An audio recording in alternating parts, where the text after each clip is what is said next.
वज़ीर-ए-आज़म शहबाज शरीफ की ज़ेर सदारत मुल्क में जारी मानसून बारिशों और उनके नतीजे में सैलाबी सूरत-ए-हाल पर जायज़ा इजलास हुआ। वज़ीर-ए-आज़म ने NDMA, PDMAs और सूबाई हुकूमतों के साथ मुसलसल राब्ते में रहने की हिदायत कर दी। इजलास में NDMA, गिलगित बल्तिस्तान और आज़ाद कश्मीर समेत चारों सूबों के चीफ सेक्रेटरीज ने हालिया मानसून और इसके नतीजे में नुकसानात, रेस्क्यू और बहाली के इक़दामात पर ब्रीफिंग दी। NDMA मुल्क के शिमाली इलाकों में मानसून से पैदा होने वाली सैलाबी सूरत-ए-हाल, सिंध और बलूचिस्तान में जारी गर्मी की शदीद लहर के हवाले से सूबाई हुकूमतों और इदारों को तमाम तर मुआवनत और वसाइल फराहम कर रहा है। आइंदा 2 रोज़ में आज़ाद कश्मीर, गिलगित बल्तिस्तान और जनूबी सिंध में मानसून बारिशों के एक बड़े स्पेल का इम्कान है, जबकि सितंबर के दूसरे हफ्ते से मुल्क भर में मानसून का एक बड़ा स्पेल मुतवक्के है। मज़ीद जानते हैं, शहरियार खान हमारे साथ मौजूद हैं। शहरियार, बताइएगा। जी, वज़ीर-ए-आज़म की शहबाज शरीफ की सदारत में मुल्क में जारी मानसून बारिशों और उनके नतीजे में सैलाबी सूरत हाल पर एक जायजा इजलास जो है वो हुआ। उसमें वज़ीर-ए-आज़म ने हिदायत की कि NDMA, PDMAs और तमाम सूबाई हुकूमतों के साथ मुसलसल राब्ते में रहे।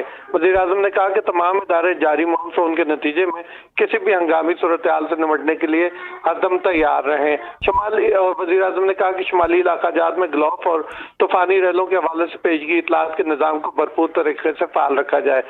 वज़ीर-ए-आज़म ने कहा कि पाकिस्तान का माहौल दुश्मन गैसों के अखराज में हिस्सा मामूली है, मगर मौसमियाती तब्दीली के मुज़र असरात पाकिस्तान को बुरी तरह मुतासर कर रहे हैं।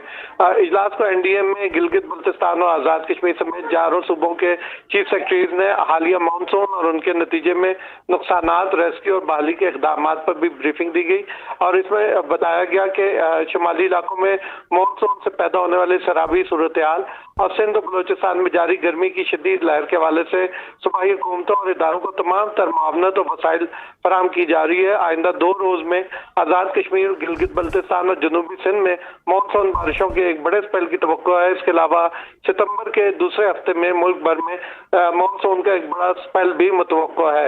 इजलास को मजीद बताया गया कि मौजूदा मानसून स्पेल में अब तक 110 अमवात जबकि 360 लोग जो है वो जख्मी हुए और 796 मकानात को नुकसान पहुंचा, जबकि 376 मवेशी हलाक हुए। जी शुक्रिया शहरियार, आपने तफसीलात से आगाह किया।